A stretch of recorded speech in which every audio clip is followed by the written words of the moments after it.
It's all about humanity.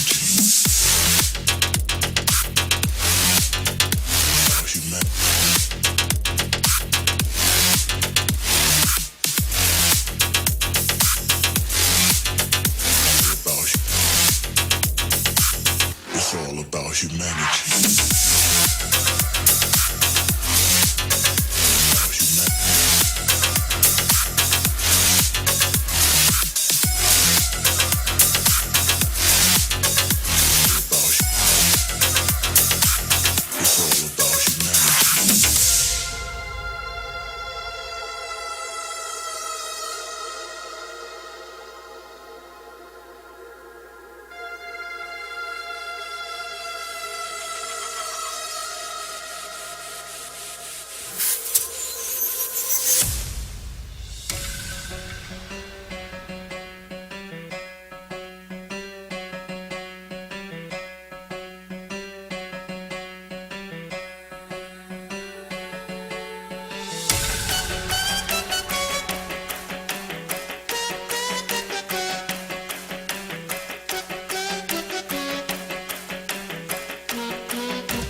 rise to salute the flag.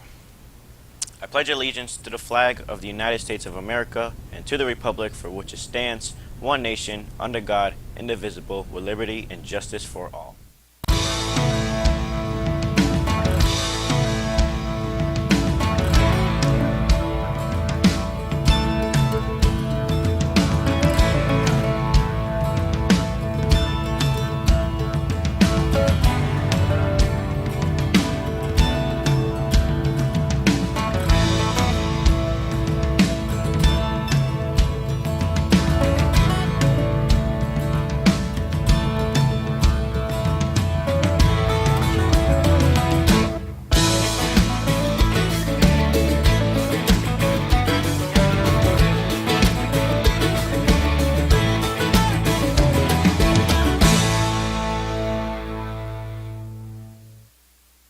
Good morning and welcome to RPtv. Today is Wednesday, March 2nd, 2022. New Jersey's restrictions on drivers pumping their own gas may be coming to an end as new legislation is being proposed in the state government. Cooper has that report. A group of state lawmakers just reignited one of the great New Jersey debates. It's whether New Jersey should eliminate its 73-year-old ban on letting people pump their own gas. A Bispiration collection of legislators introduced a bill on Monday called the Motorist Fueling Choice and Convenience Act, which would allow stations in New Jersey to have self-service pumps and end the state status as the only one left state in America where self-serve gasoline is illegal statewide. Motorists in every other state are able to pump their own gas. And if a consumer wants to choose to not to gas, go back up. Go to scroll. To 41 minutes. Go to just group. When you gotta scroll faster. Go back up. No, you went too fast. Don't do it.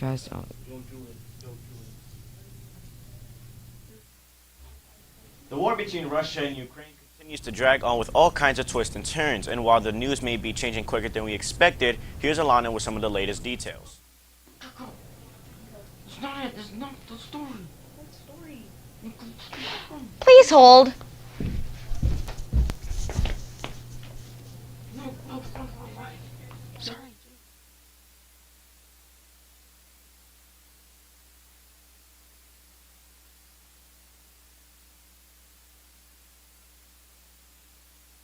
Day today, with a huge convoy of Russian tanks and armored vehicles on a road to the capital, Kyiv, and fighting intensifying there and in other big cities. Russia shelled several key cities in Kyiv and in the country's second largest city, Kharkiv, killing at least 11 people and wounding dozens more, Ukrainian officials said. Although Ukrainian forces have slowed Russia's advance and still control Kharkiv and the coastal regions of Kherson and Mariupol, all three are encircled, according to the UK Ministry of Defence. The UN Refugee Agency said Tuesday that about 660,000 people have fled Ukraine for neighboring countries since the invasion began. Shabia Montu, the agency's spokeswoman, said that at this rate, the situation looks set to become Europe's largest refugee crisis this century.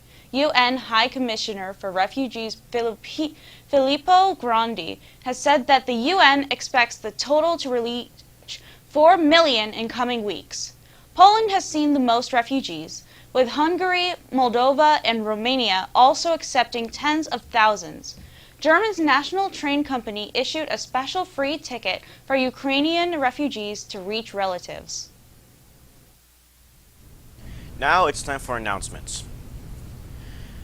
A multicultural fashion show is scheduled to take place on Wednesday, April 6th at 4:30 p.m. There will be dancing, activities, and food. Go to the fashion show and have a great time. Yearbook ads are on sale for the class of 2022. Speak to Mr. Fucci for details. Sophomore and freshman spirit wheel sale. See the class advisors or class representatives to place an order. Class of 2025, it's time to raise some dough. The cookie dough sale is now open until March 10th. Ordering takes place online, so check with students in the class of 2025. Please make checks payable to RPHS. Email or see Mrs. Sosa, Mrs. Clausey with questions. Future Health Careers Club, March 10th is the high school blood drive and t-shirt sale. T-shirt order forms are available in the main office. See the school nurse for information regarding the blood donations. Job opportunities. The Community Methodist Church in Rosa Park is looking for a computer-savvy student to assist them with updating their church website. The student would be compensated. For more information, reach out to Mrs. Woodruff at 908-358-2048. A local senior citizen is looking for a student, preferably female and bilingual, to teach her basic computer skills. Interested students, please talk to your guidance counselor.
As spring is about 3 weeks away, many people are looking forward to some warmer weather, but at the same time, many are wondering if there's still a chance of snow.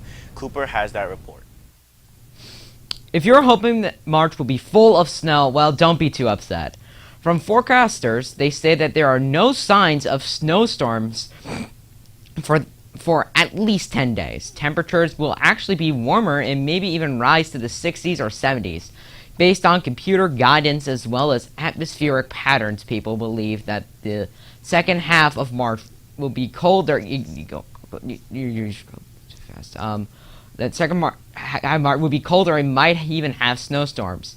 The Weather Service believes that there will be wild swings in temperatures throughout the first 20 days of March. There are only ice concerns in the northeastern part of New Jersey.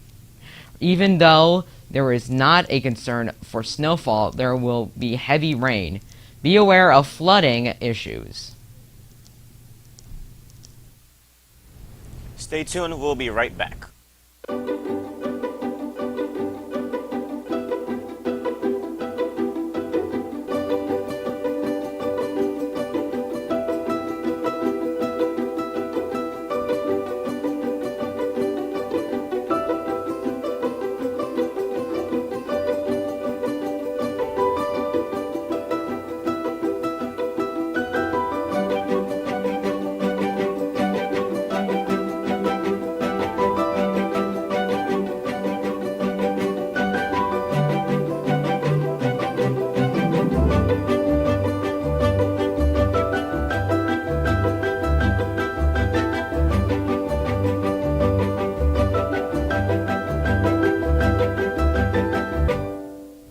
Thanks for watching, have a great day, and stay tuned for CNN 10.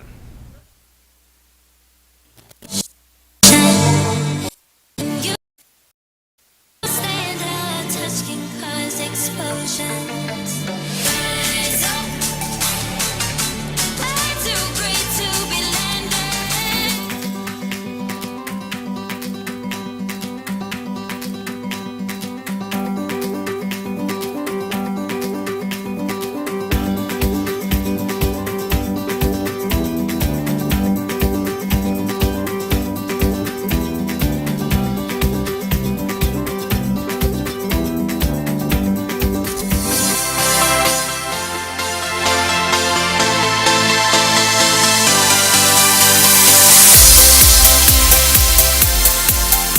I'm Carl Azus for CNN 10. Grateful to have you watching.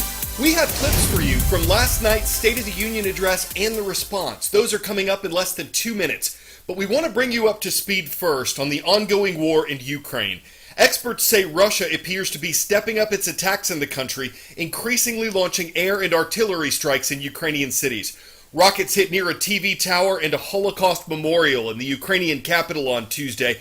Experts say assaults like this increase the danger that more civilians will be killed. The United Nations says over 100 have lost their lives so far in the conflict, though Russia says its high-precision strikes have targeted only Ukrainian military and government facilities. Earlier this week, a huge Russian convoy, a 3-mile-long column of tanks, infantry, and fuel trucks, large-caliber guns, it was headed toward the Ukrainian capital. British officials said the convoy was less than 20 miles from the city on Tuesday and making slow progress. They also said Russian forces had surrounded 3 other important Ukrainian cities, though the nation's military was fighting to keep control of them.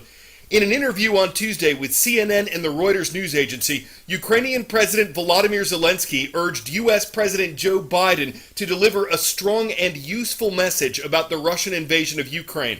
The American leader's address took place at 9 p.m. Eastern Tuesday night. That was 4 a.m. Wednesday in Ukraine, the time when shelling and rocket strikes have been starting in the war. Highlighting achievements and laying out goals for the months ahead. These are the priorities of U.S. presidents during their annual State of the Union speeches. In keeping with tradition last night, President Biden's address was delivered in front of both chambers of Congress, a number of their guests, members of the U.S. Supreme Court, presidential cabinet members. It was a fuller house than last year when masks and social distancing were required because of the COVID pandemic, and progress in the fight against that virus was something the president was expected to talk about. A $1.9 trillion COVID relief law was considered one of his early accomplishments last year, along with the $1 trillion infrastructure law that was passed later on. But President Biden was unable to get enough support to pass a larger social spending bill he wanted, or a package to overhaul election laws in America, 2 of his other priorities. The troubled withdrawal of the U.S. military from Afghanistan was something the president was widely criticized for, and the dramatic rise of inflation over the past year, which hit its highest rate in decades before Russia invaded Ukraine, that's also become a major challenge for the Biden administration. One goal the president met was the fulfillment of a campaign promise to nominate the first black woman to the U.S. Supreme Court. The Senate will review and decide that outcome in the months ahead. And last night was a chance for him to shore up support for his vision for America's future. Here are some highlights of what the president had to say. My fellow Americans, last year, COVID-19 kept us apart. This year, we're finally together again. Tonight,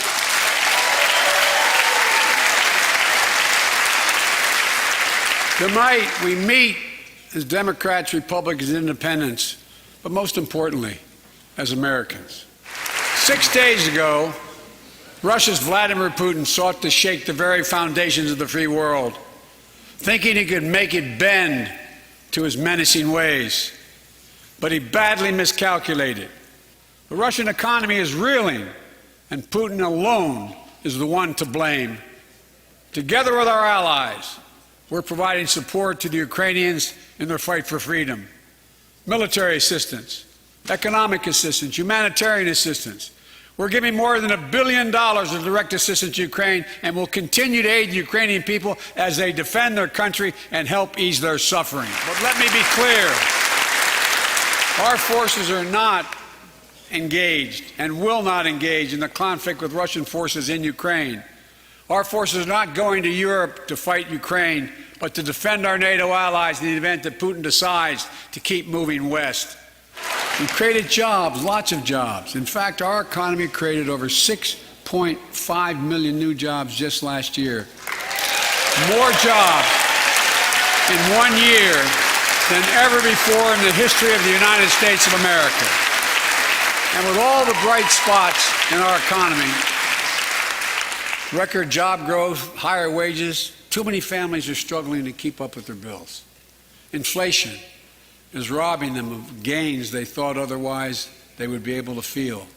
I get it.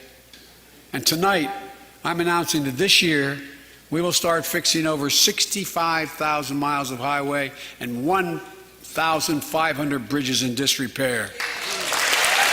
When we use taxpayers' dollars to rebuild America, we're going to do it by buying America. Buy American products. Support American jobs. For more than 2 years, COVID has impacted every decision in our lives and the life of this nation.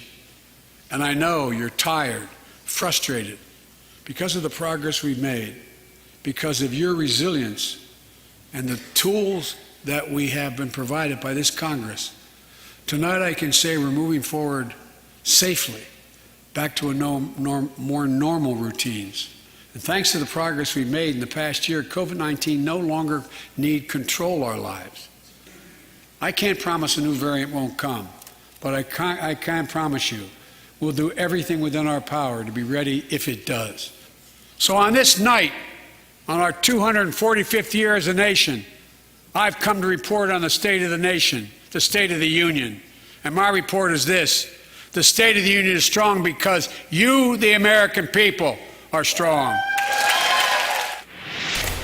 The opposing political party's response is another tradition associated with the State of the Union address. This practice started in the 1960s. It's a speech given by Democrats when there's a Republican president and Republicans when there's a Democratic president. So last night, Republican Governor Kim Reynolds of Iowa gave the rebuttal after President Biden's speech concluded. Reynolds became Iowa's first female governor in 2018. We're now 1 year into his presidency, and instead of moving America forward, it feels like President Biden and his party have sent us back in time to the late 70s and early 80s, when runaway inflation was hammering families, a violent crime wave was crashing our cities, and the Soviet Army was trying to redraw the world map. Now all Americans must stand united in solidarity with the brave people of Ukraine as they courageously defend their country against Putin's tyranny as they fight for their freedom. But we shouldn't ignore what happened in the run-up to Putin's invasion, waiving sanctions on Russian pipelines while eliminating oil production here at home, focusing on political correctness rather than military readiness, reacting to world events instead of driving them. Americans are tired of a political class trying to remake this country into a place where an elite few tell everyone else what they can and cannot say, what they can and cannot believe. You've shown that the soul of America isn't about who lives in the White House. It's men and women like you in every corner of this nation who are willing to step up and take responsibility for your communities, for your neighbors, and ultimately for yourselves. By that most important measure at least, the state of our union is indeed strong. 10-second trivia. The prefix NGC, which stands for New General Catalog, is used to organize what? Library books, elements, feature films, or galaxies? Since the 1700s, the New General Catalog has organized space objects like galaxies.